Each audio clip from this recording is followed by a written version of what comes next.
And now, to wrap up our day, we have a discussion on how all of this goes into practice. So the aim of this discussion is to hear about real examples, what's working, what's not, who's using this, who's ignoring the training. So we have Simba from Bayer, and I know he's got loads to share from his own experiences as they're trying a lot in Bayer from a medical point of view. And Allison, who is with me in the studio, which is very exciting. I finally have a friend in this weird green room. So she's been seeing AI embedded within her organisation, which is interesting, how her agency's using it, but also across her client network and seeing what the uptake is. So the session is supposed to be interactive. Please continue to start sending through your questions and your comments. They're super useful, thank you. And we'll bring them into the conversation. So please welcome Allison, who's with me. Hello. Hi. She is the president at Medcom, and Simba, who is the senior medical advisor for Cardio-Renal and Digital Health at Bayer. So over to you, Allison and Simba. Can't wait. Thank you. My name is Allison Norris. I'm the president of Medcom, and I'm thrilled to be wrapping up today's event today. And we're going to actually take it from the strategy into some of the real life examples, and Simba has a lot of them. So yeah, really happy to be joined here virtually by you, Simba. Hello everyone. So I think it's been sort of an exciting couple of hours, and a lot of some of our examples have sort of been touched upon by some of these speakers early on. And, we are all sort of in this AI journey, experimenting, for lack of a better word. But I think there are some very useful sort of cases where AI can support with what medical affairs can do. So if we sort of go back to the fundamentals of medical affairs, I think I'd like to put the function of medical affairs into three buckets, which is data generation, data dissemination, and insight gathering.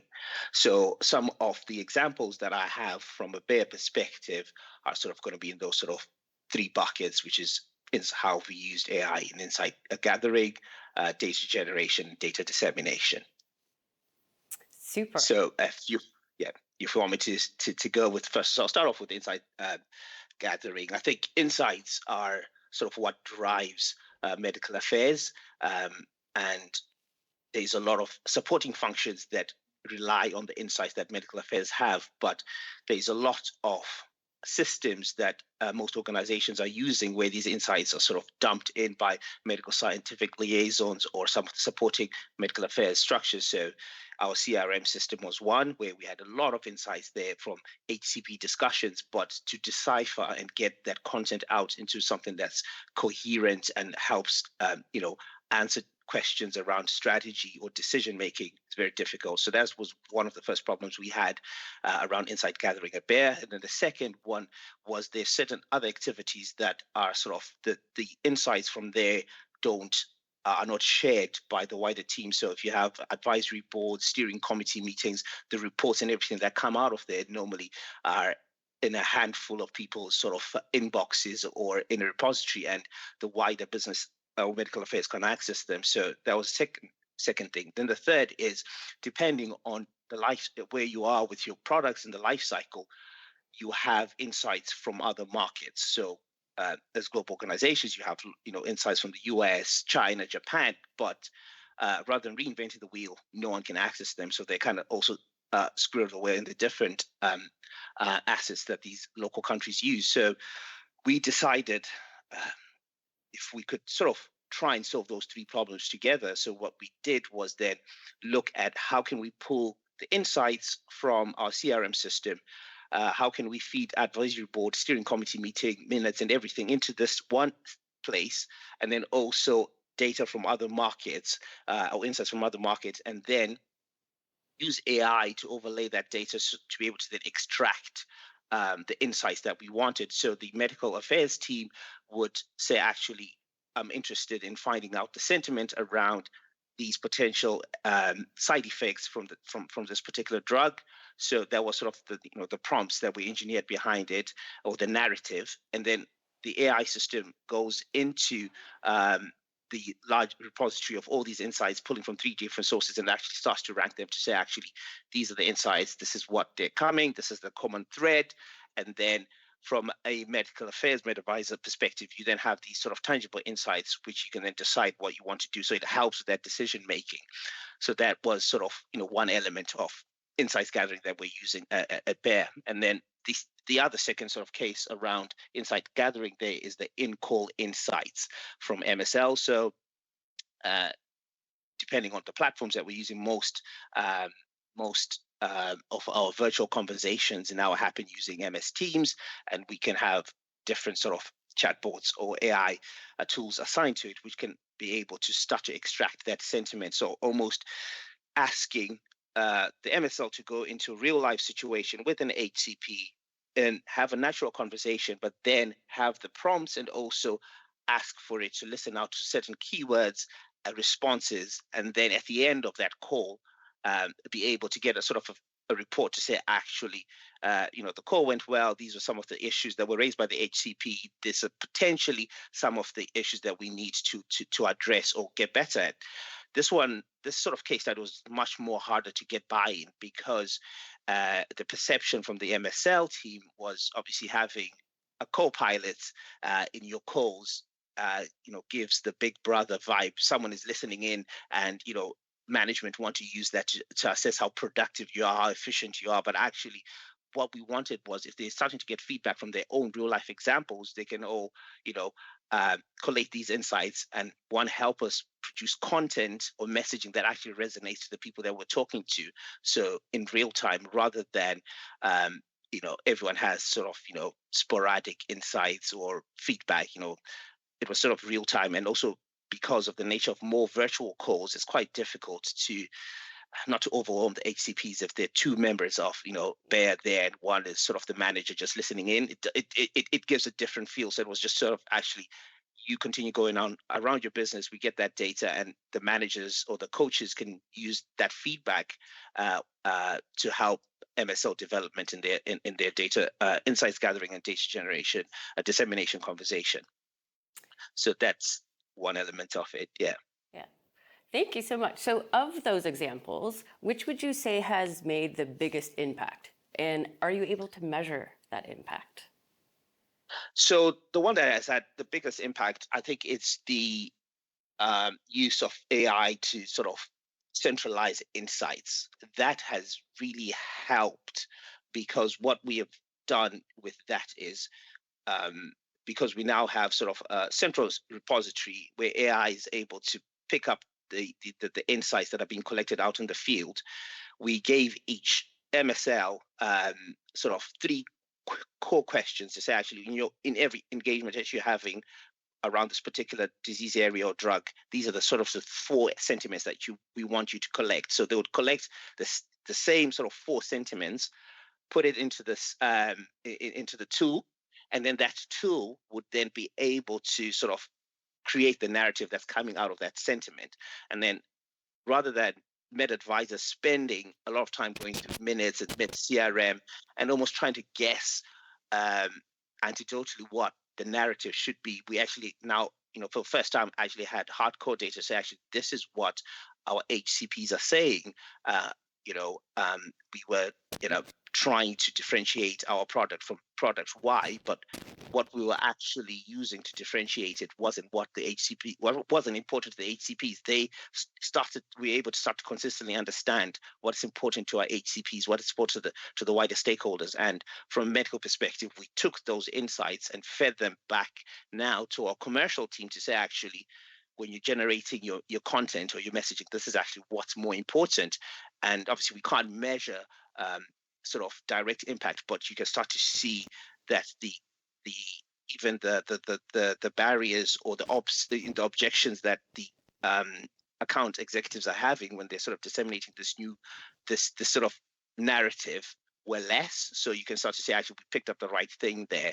And because it's a global system, the other countries that have started to launch are using our narratives to support some of their messaging. So I think ultimately it starts to, the more insights that we feed into the system or the narrative, the better the results that come out of it. All right, so because we're talking about real life examples, what's one thing you would do differently? What have you learned in either of the cases or any of the cases that you shared? So I think this sort of, the insights gathering one is something that I had sort of heard was something my colleagues had been in a different brand area had been doing, or using this AI tool. But because there's so many AI tools that are being released into organizations, it's quite difficult to follow. And what we were doing, at least in my team, where we were looking at the tools and then trying to go for and identify a problem. So when you start doing that, having the tech and then look for a problem, you end up with rubbish use cases. But actually, what we have started to do now is actually take a step back. What is our real problem in our area, what we're trying to solve, and then go out and look at the tools that are available to us, which can support that. So what I would sort of urge everyone to do or do different is don't look at the solutions that you have, look at the actual problem that you have, because that will help you one decide the tools that you're able to use, but also you will get buy-in because there's an actual genuine problem that you're trying to solve for the team or for the organization. Super, thank you.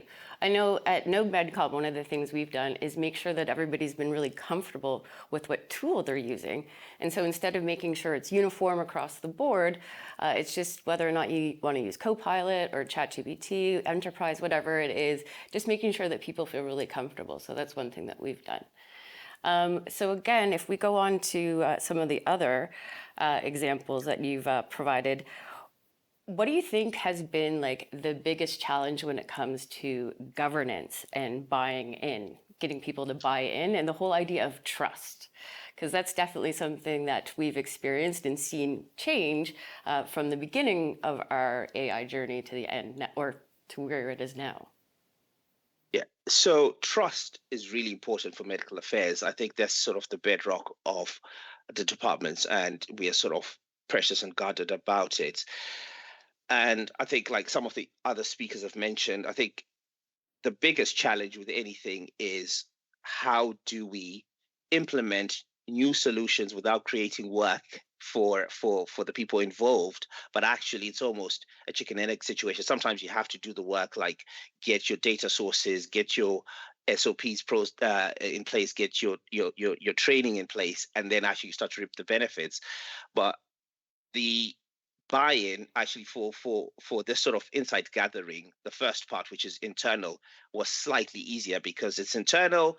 I think most of the stakeholders feel comfortable that actually, if things go wrong, the impact is not that that high, and also we still maintain credibility internally. We understand that it's sort of a trial, but when it comes to using solutions that probably have an external interface, whether it's going to be an HCP or a healthcare ecosystem, there is pretty much, I think, we have to get a lot of things right. And this is where the guardrails of governance are so important. And those having the right governance people around the table, whether that's going to be legal or actually regulatory, to start off when you have this concept, helps to get that buy-in for any external solutions. But at Bayer, we have sort of I think embraced AI as an organization, want to do a lot with it, but we almost had to take a step back a couple of months ago to say, actually, external solutions, there's a bit more thought that needs to go up around it. And, we've set up bioethics and AI committees across the globe that actually now, you come up with your concept. If it's externally facing, it goes through a rigorous vetting process before we release it out. And some of these external facing ones are not just directly with the HCP, but for example, I was going to give another example, which is about training, similar to, I think, what AstraZeneca said have in place, which is training their MSLs or coaching them. We almost had to, we have a project around it, but we have had to sort of go back and revalidate some of it just to make sure that the data that it's training and coaching our MSLs on is exactly what we are comfortable with disseminating externally, because we do realize that if there's a mismatch there might also be legal or ethical challenges that might come around. For sure. Now, one of the things that we've seen at Medcom is that when we talk about trust is transparency versus proof. And so when I say that, I mean, we do a lot of best practice sharing. So we'll try something, we'll try a prompt, tried a different use case, and then we'll share it. And the great thing is that when we share it, when it goes well, then obviously everybody learns from each other. But it was also really important at the beginning too, to make sure that people knew that they could try something, and if it failed, that was also okay and comfortable. So very similar to what you were saying on the internal piece. But what do you think is most important, the transparency part or the proof of concept? So I think the proof of concept is very. I think I would rank that more important than transparency only at sort of stage first, because we need to invest our time and energy in something that actually will deliver what the desired outcome is. And I think if we then have those guardrails in place, which is the right governance framework, and also we are confining our solutions to things that we understand, the transparency will start to come in. But actually, if you focus too much on the transparency, and this is where you might end up with a lot of paralysis of the idea, because it's almost we're trying to understand so much that actually we are losing sight of what are we trying to solve. So we try and at least get the proof of concept first to say, actually, this is what we have done, and it might just be sort of a small problem in-house, and then take that solution and say, actually, we think it will work, but in order to scale it up, we now need to understand governance, legal, regulatory, all those other things. And I think by having a proof of concept, then people will start to understand what we are working with. But if you start to focus so heavily on the transparency, this is where people start to lose faith. And also, the last thing you really want as well with this, and there have been projects that I've been involved in where the transparency took center stage and people just lost steam and momentum, and then a couple of months later you see another organization doing exactly what you had set out to do, but it also then comes around to the internal risk appetite for the organization. And I think the other thing that makes medical affairs a difficult place to be extremely innovative is the nature of the work that we do. We're not just sort of working with machines, or we're working. They're humans at the end of it. So our solutions have an impact that you can actually see, whether that's how ACPs make decisions, how patients receive information, and all of that. If it goes wrong, it really goes wrong. So people do want to focus a lot on the transparency, but I'd sort of say we almost have to get that balance right. We try something, small incremental steps. That's what I would say. Yeah. Yeah. And I also think when it comes to transparency, most of us working in medical affairs, we're going to do the due diligence of checking every reference regardless. So we're never concerned, at least from that perspective.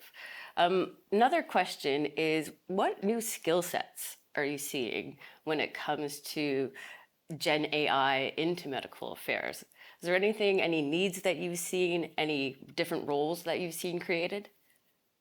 Yeah, so I think we haven't seen new roles. I think and it might be different in other organizations, but I think a lot of the Gen AI activity is being driven by people that are passionate, excited about it, want to try. But what we're beginning to see is actually humans' expertise is still going to stay within medical affairs. You still need that human in the loop, but I think it's now being able to bring people with a skill set either in data science or IT and healthcare background, or even content generation, to start to be able to just create solutions that help us go back to those three things: insight gather quite quickly, being able to make decisions quite quickly based on those insights, and also being able to disseminate the data quite quickly. And it's almost a combination of the existing skill sets merged into one. And for example, content generation, it moves at the speed of science. You could go to a congress, you want to come back and make sure that your HCPs are fully up to date with that, the late breaking data, but you need someone who's able to use AI to generate the content quite quickly, but also making sure that the compliance aspects of how we generate those data are fulfilled. And so it's sort of a mixed match, a blend of different skills coming together. And I think with time, like one of the speakers said, once you start to have official frameworks, we expect the compliance bodies to start creating frameworks. We can start to decide what skill sets we need and what are those roles going to be. And I think most people in AI have either digital in their job title or have innovation in their job title, kind of just a mixed match of all sorts of things in medical. Lovely. So before we wrap up and go to some questions, one question for you. So you've been listening to the other speakers. What's one thing that you're going to take away practically? So one thing I'm going to take away practically is I'm going to continue to embrace AI. I think it's inevitable. It's coming to medical affairs, but I think the most important lesson is start off with a real problem and ensure that you've got the right people around the table to be able to scale up that solution. And I think that's one thing that we often forget to do. We have great ideas, we've got great tech, and then we just run off, and then the last thing you want is legal telling you, actually, you can't do this because of this legal clause or copyright, all sorts of things. But actually having the right people to begin with actually work well. And there's obviously misconceptions around some of the stakeholders that they're there to sort of stop us doing the fun thing. But actually, if we want to scale up and make sure that we do it effectively, we kind of need them from day one, really. Lovely. Okay, one more. What is one thing that you can recommend people take away from either your session from earlier on? So the one thing, I might wrap it up into sort of saying, actually, when you're looking at AI, the model that I use around AI projects is start off with one problem, start off with a reliable data source, because that the data that you're using is going to be key for whatever you're going to do in AI. And then the second, you have to have a validated pathway. You have the concept of how you're going to take your idea from start to finish, and who's going to be involved, who's going to validate that solution, is also important. And then the workflow. And lastly, I think senior stakeholders like a metric. So you need to be able to say, actually, this solution will improve productivity, it will improve efficiency, it will help us be more agile. As long as you've got a metric, and it doesn't have to be a lot of things. It just has to, if you have one problem and one metric, go for it. I think all of it will start to fall into place, but sometimes we get into the trap of trying to do too many things to create an all singing, dancing solution, and actually you end up with so many barriers and hurdles that actually never get anything done. Lovely. Thank you. Thanks so much Thank for you. your insight, Simba. Hi, I'm back. Right, I've got a question around synthesis of insights, because I know that's one of the use cases that we've been doing, and lots of people are doing. But have you looked into personalization to guide conversations with specific HCPs? Simba, I thought this one, you could start with this one, and then maybe Allison, Yes. you could talk about your clients and what you're seeing. So the personalization of content is very, very important. It's something that we want to get to, but I would say at this stage we haven't been able to give any live examples or even start to get to that point. And I think it's something that we've considered. How would we do it? Because you almost need to. I think when a lot of some of the HCPs we have, if they start to also engage digitally, and they can build a digital persona, which we can start to pull what they like, so how they're communicating, how the things that are important to them, we can ultimately then get to a point where if I'm speaking to Dr. X, because of some of the insights that we've gathered, data from either their social media footprint around key topics, I'm able to tailor the message that we're disseminating to them, because that's something that's of interest to them. They're more, for example, if they're more interested in primary endpoints of clinical trials, because that's all they go on about on their networks or at conferences, focus on that rather than the trial design, all that kind of stuff. So it's something that we say we want to get there, but we haven't been able to do it, or at least I don't think we've seen any tools that are able to do it. And what about you? For us. What about you, Allison? Are you seeing anyone do this yet?